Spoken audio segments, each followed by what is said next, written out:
Welcome to Golf and the Good Life, your guide to golf travel across the pond. I'm DJ Jones, joined as always by my good friend and colleague Connor Evers. Connor, great to be back with you. We are T minus roughly 60 days from the start of the 2024 golf travel season. It's kind of hard to believe we're saying that, given feels like we just wrapped 2023. But we've got a great year ahead, a lot of memories to be made, and many to be made at the courses we're going to talk about today. But Connor, would love to hear what is happening on your end of things. Definitely right, DJ. You look at the calendar, you say, "Oh, it's the first group that leaves here in April." But each week, the timeline just gets a little bit closer. But we're looking forward to our members traveling across the pond this year to GB and I, as well as Spain and Portugal. So looking forward to them. But this is our first podcast post PGA show in Orlando. The team here at HQ flew down to Orlando and not only saw yourself, but DJ, but all of our members and PGA professionals that either traveling this year or looking to travel in the near future. So it was great meeting with them and going over again, if they have a trip on the books for this year, going over some of those finite details of, caddies and dinners and touring and just kind of buttoning up and putting the full, kind of components of the trip together outside of golf, travel, and lodging, if you will. So kind of those fun key components, which are great. And then also meeting with other PGA professionals that are looking to travel in 2025 and kind of beyond as well. So it was a great time. And we also had our reception, as I mentioned in the last podcast, on Wednesday night, and got to meet with other professionals, as well as our partners from across the pond. So it was a great PGA show. It was nice to get out of the Ohio winter for a little bit and have some sun. I know it wasn't as sunny as the classic Orlandoers like to have, but it was also good for us Midwesterners to get out. But a lot of the meetings we talked about, with looking at going to some of those trips across the pond, Northern Ireland came up in a lot of those, and that was kind of the main reasoning for today for the podcast. We've done one in the past with Royal County Down and Royal Portrush. But we wanted to kind of key in some of those other areas in Northern Ireland. So that's kind of today's podcast, DJ. Yeah, absolutely. I mean, we talked back then when we did that episode that we focused at that time purely on Royal County Down and Royal Portrush, and for very good reason. Those are the two courses that are drawing everyone to this region. But we said back then we're going to have a separate episode on all of the courses in the area because there are a lot of them. You could fill an entire week and not play the same course twice and have a great trip just staying in that region. But, time got away from us. And then, here we are a year later, and we saw our good friend Paul Vaughn from Ardglass at the show. And when I saw him, granted, he never said anything, but it kind of triggered my memory of, we never did that episode on those other courses. And so today is that day.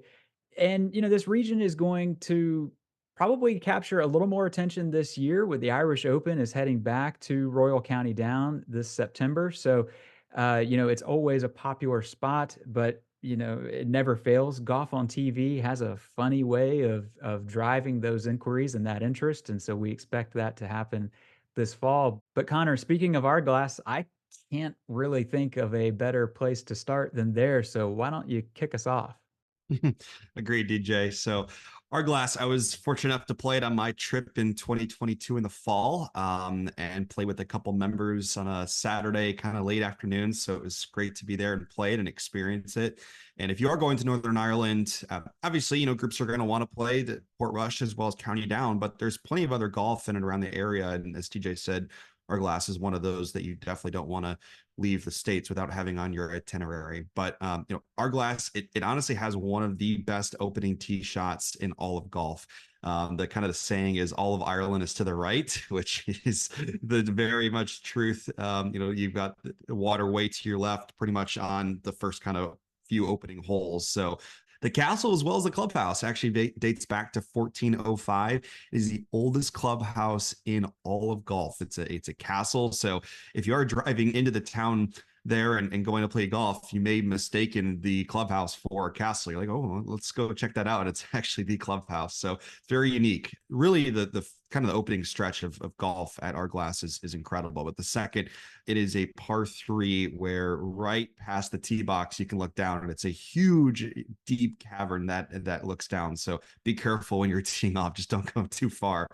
I think it was about 150, I think, when I played it. And I think I honestly hit like a 3 iron into it. I mean, we had wind right into the face that day. So it's a fun hole. It's a very fun hole, but it's one of those you just have to see to believe. And honestly, I mean, I know we're talking about holes 1 and 2 so far, but just like I said, the opening stretch at Ardglass holes really 1 through 5. I mean, like I said, the ocean is way to the left, and it's one of the best opening stretches of golf in all of GB&I. And some folks may look at the scorecard online and think, "Oh, this is pretty short," but that prevailing wind into your face and comes into factor in a lot of different holes. It makes for a long day. And honestly, one of my favorite holes on the course, in a kind of unique, is the par three seventh. It's named Cottage, and there's actually an old fisherman's hut that is, I'm telling you, it is directly right of the green. It's like you look at it and it's just right in the way. It's not like it's off to a distance. It is right in the way.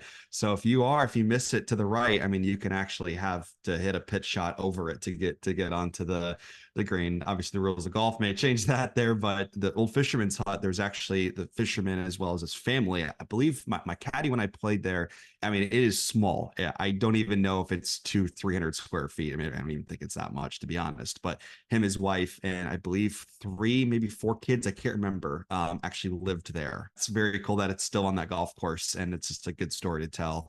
Overall, it is the Pebble Beach of Ireland. I would like to say, the rock formations that are off, even off of the opening stretch. I mean, some of those holes in the back 9 are incredible as well. So it's just really fun to play, and one you definitely want on your list. And other than the golf course itself, I mean, the hospitality from our good friend Paul Vaughn and his team is great. I mean, some of the best hospitality in all of Ireland, and take care of us, takes care of our groups, fantastically well. And obviously with all their visitors at the club. And I think they just take a lot of pride in the place. And I know in the last podcast, we talked about Dornick, and I would say that, they love it as well. I mean, it's Ardglass, it's what it is, but they also like to make a lot of changes to the course and increase the visitor experience. And recently, if you follow Paul on social media or even the Ardglass team, I mean, they post a lot and give great updates to the community. And recently, they've done some bunker changes and kind of some hole updates to the 5th.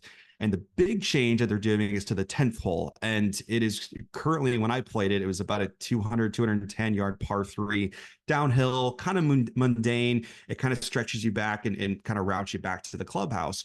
Well, now they're changing it, and it's going to be a risk reward, about a 320 yard par 4. So they continue to make a lot of great changes to the course, and just increase and make the visitor experience at Ardglass even better. But the other big benefit I'll leave with some folks is you can also play it 7 days a week. There are some visitor restrictions, but that's kind of the key component too. So like I said, if you don't have Ardglass already on your itinerary, definitely book it. You will not regret it. It's just a fantastic place to play. Yeah, Pebble Beach of Ireland is pretty spot on. I mean, that phrase or term kind of gets tossed around with a lot of places. But listen, Ardglass, it's completely appropriate. It's just one of those rounds that continuously gets better. You just keep thinking it has peaked, and then it throws another incredible spot at you. And Connor, you touched on, the improvements they're making to the course. And again, that just speaks to, their dedication and the experience. They're continuously working there to just get just a little better each year. And our members, they see it.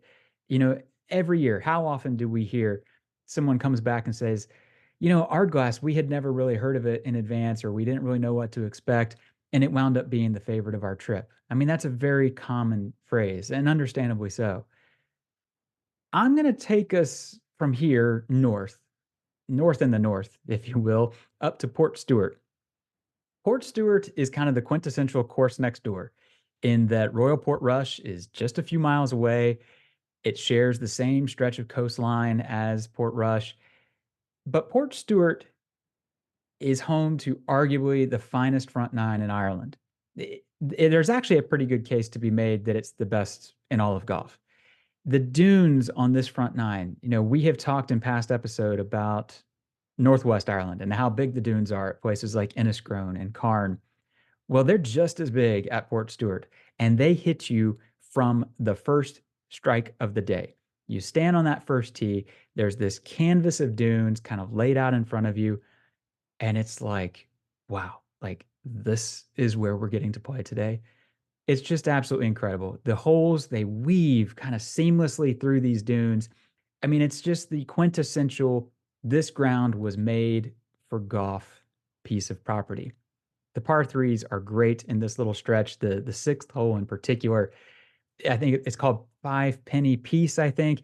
And think of it as like Portstewart's postage stamp. It's only like 140, 150 yards, but the green is super small. It's a little plateau, and it's probably got a little dome to it. But the whole stretch through here, it's just one showstopper after another. And you look at it and you say, wow, like what a gift this piece of property was for this club and the game. But when it came time to develop that property, what I find most incredible about this entire thing is that Portstewart, they didn't have that land until like the 1980s. And when it came time to turn that into, to redesign their course and incorporate this amazing, stretch of land, they didn't turn to the architect du jour. In this day and age where Doak and Fazio and Corin Crenshaw and every course that's worth playing's got to have the stamp of some major architect. Well, back in the 80s, Portstewart turned to the local school teacher. And it just speaks to the canvas that he was presented. But what a job. I mean, what a responsibility to take this incredible stretch of dunes and make the most of it. And boy, did he ever. You wouldn't be blamed for thinking that, well, okay, the front nine's this great, so the back nine's got to be a letdown, right? And that's kind of a common, piece of criticism, if you will, for Portstewart. But listen, it plays great from start to finish. There's a couple holes toward the end that might be a little mundane or what have you, but the putting surfaces on the back nine are absolutely superb. And nothing speaks to the strength of the course as a whole than the fact that it was tapped to host the Irish Open back in 2017. Jon Rahm ran away with it. So this is far from a front nine wonder kind of thing. And, as you're planning out a trip to this region, listen, Portrush and County Down, they belong at the top of your list, but Portstewart belongs directly behind them, if nothing else, than to stand on that first tee and the feeling that it gives you every time you're up there. But Connor, again, this region's chock full of good golf. I mean, right next door, there's another Great Links course there. Yeah, definitely agree. And as DJ went from north from Ardglass up to Portstewart, I'm just going to go just west over the river bond from Portstewart over to Castlerock. I would say Castlerock is a great one to start with, or even just put on kind of one of your first courses on your itinerary. And when the planners and I, when we're routing the trips for our groups, usually groups on a Northern Ireland trip, again, it all is relatively speaking because every trip is very different. But if you are doing Northern Ireland and going to Dublin afterwards, usually fly into Dublin and then go up north and kind of route your way back down to Dublin to fly home. Well, great one to start with is Castlerock. And the club has two courses, the Bond, which is 9 holes after the River Bond, as I mentioned, and the Mussenden course, which is 18 holes. And that was the one I actually played again in 2022. So played a bunch of them up in Northern Ireland. The Mussenden course is actually named after the Mussenden Temple, which is close to the course. It is the temple, which is actually modeled after the Temple of Vesta in Rome, Italy. So it's really, really cool and unique. The course is great. I really enjoyed it. The thing that I found different about Castlerock comparatively to some other courses were just the green sites. They were extremely challenging. Courses that we've talked about in past podcasts, and specifically that I can think of, Muirfield and Royal St. George's, and even the old course. You can play the ground game. You can land that ball short and roll it up. There are a few holes at Castlerock you can do that but there are a lot that the greens are very small and they're very like Pinehurst-y, I would say, where a lot of times you're actually having to, land the ball on the green and get it to the hole. Comparatively, like I said, to other courses where you can land it short. So that's a big thing that I found with Castlerock. It's very different. So when I say it's a great course to start on, that's the reason why. Get some target practice in. It's relatively shorter to some other courses. And the nice thing about it too is the course kind of plays within some of the dunes. So it kind of cuts a lot of the wind out, whereas you're not playing above them and through them like Portstewart, as kind of DJ said, with the dunes landscapes there. So, and kind of the first going out, the first 9 holes, there's a railroad that plays essentially to the right of a majority of the holes. So if you do have that right way miss, if you're a right-handed player, definitely try to work on that. And then coming in, the course plays back to the clubhouse, which is routed kind of around the river bend, which is really unique. The last few holes, I think 15 or 16 and in, you start to get a little bit more of an ocean view. I believe 15 is a par 5, if I remember correctly. And it's essentially all downhill, and you can see the ocean from there, and then getting back to the clubhouse. Like I said, it's not long by any means, but you definitely have to be strategic with your second shots into a lot of the greens, and it's a good one to start with. And I also like to say it's one of the best logos in all of GB&I, in my opinion, which is great. And like I said, I really enjoyed my experience at Castlerock.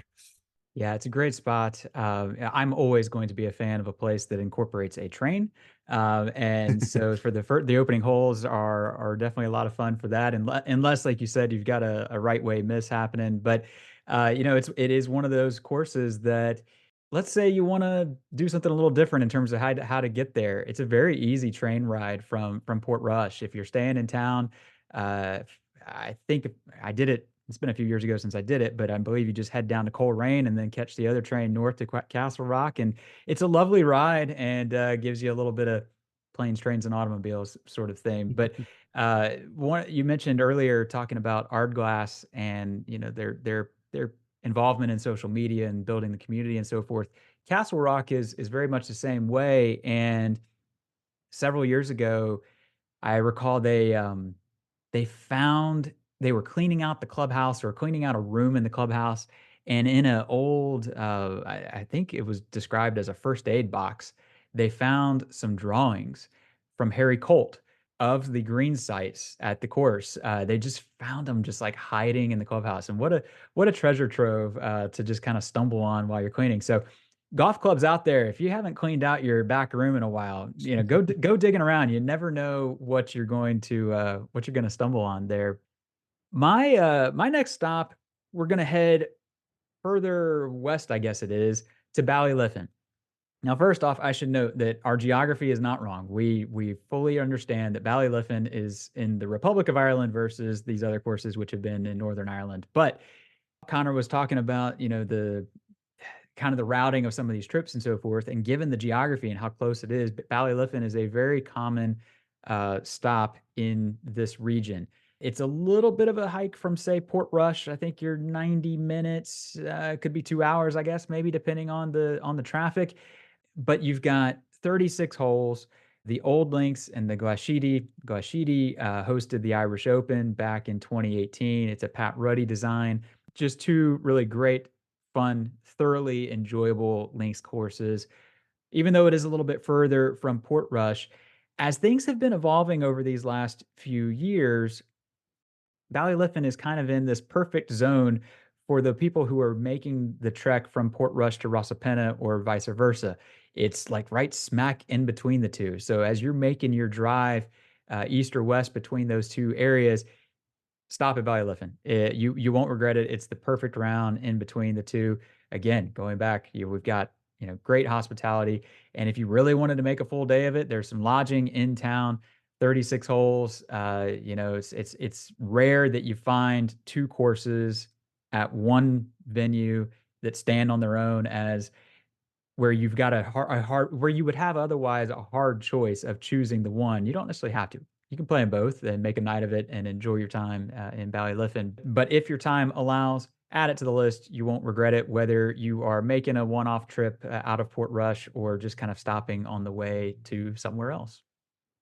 Yeah, it's well said, DJ. And I think it really brings the point of while we're doing this podcast is there's obviously, like you go to the area and the heavy hitters are the Dunluce course at Portrush as well as Royal County Down. But, outside of that, there's so many other courses that are outside of those, two courses, and just adding, Ballyliffin into that itinerary, just you can go in so many different directions in the area, which is great. And so much good golf that's even, places you may not even heard of, and places you should consider for that final itinerary. And kind of to that point, next up is at Royal Portrush, but we're actually not going to talk about the Dunluce course. We're going to talk about the Valley Links, and the Valley Links at Portrush. I mean, it's one of the best second courses, if you will, quote unquote, in all of GB&I. I really enjoyed my time playing the course when I was there.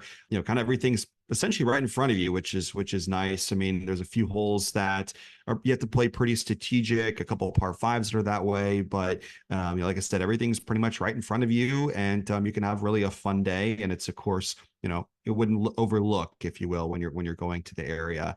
Like other cult courses, in GB&I, the routing is not out and then back in. The holes are kind of directed in different areas, and the best example of this is the par threes. So on a lot of the par threes, except I think it's the second or third hole, which is the par three, but all of them are very much the same yardage. So on the scorecard, it's very similar.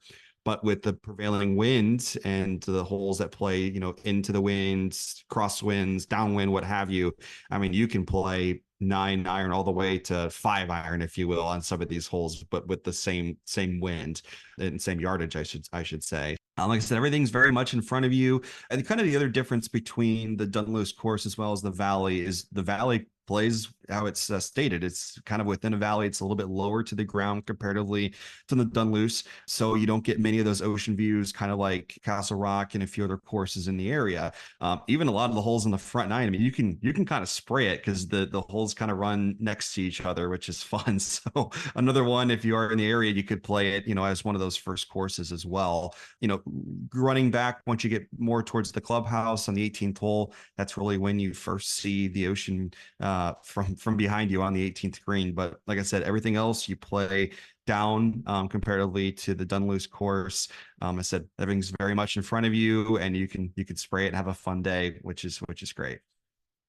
We spend a lot of time talking about kind of the marquee courses, and today is one of those days where we're talking about places that are kind of if you will, the second tier. And you used the phrase when you started talking about Portrush that it was one of the best second courses.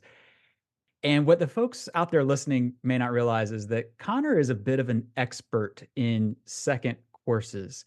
I don't know if we should call him second course Connor or what have you, but if you haven't picked up on listening, the guy loves golf, plays nonstop when he goes overseas, unlike yours truly that might play 3 times in 3 weeks, and has no problem jumping out on the Cashin at Ballybunion, or the Valley at Portrush, or the Struy at Royal Dornoch, or the Portland at Royal Troon. I think he's played them all.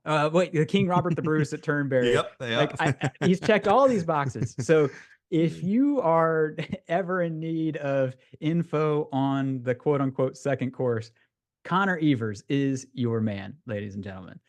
So that kind of wraps up the golf side of this region. But of course, this is Golf in the Good Life, and we would be remiss to not include some of the good life that is in the area that you really shouldn't miss. Obviously, it's a golf trip, but as we've said so many times, your time off the course is just as important to your overall experience and your memories.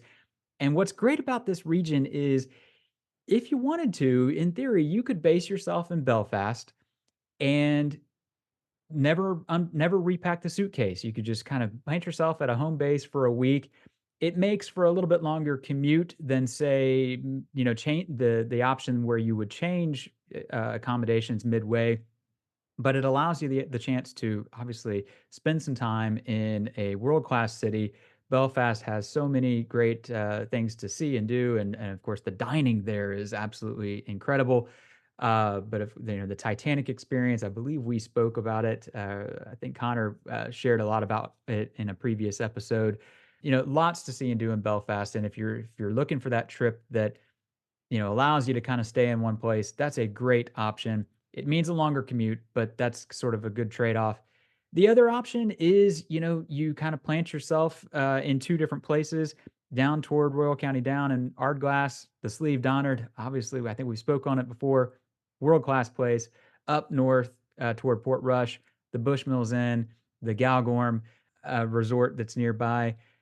The spa at the Galgorm happens to be Connor's favorite place on earth, as I'm sure he will testify. There's a lot of great options, and so whether you choose that Belfast route or the splitting of the accommodations, you've got plenty of choice.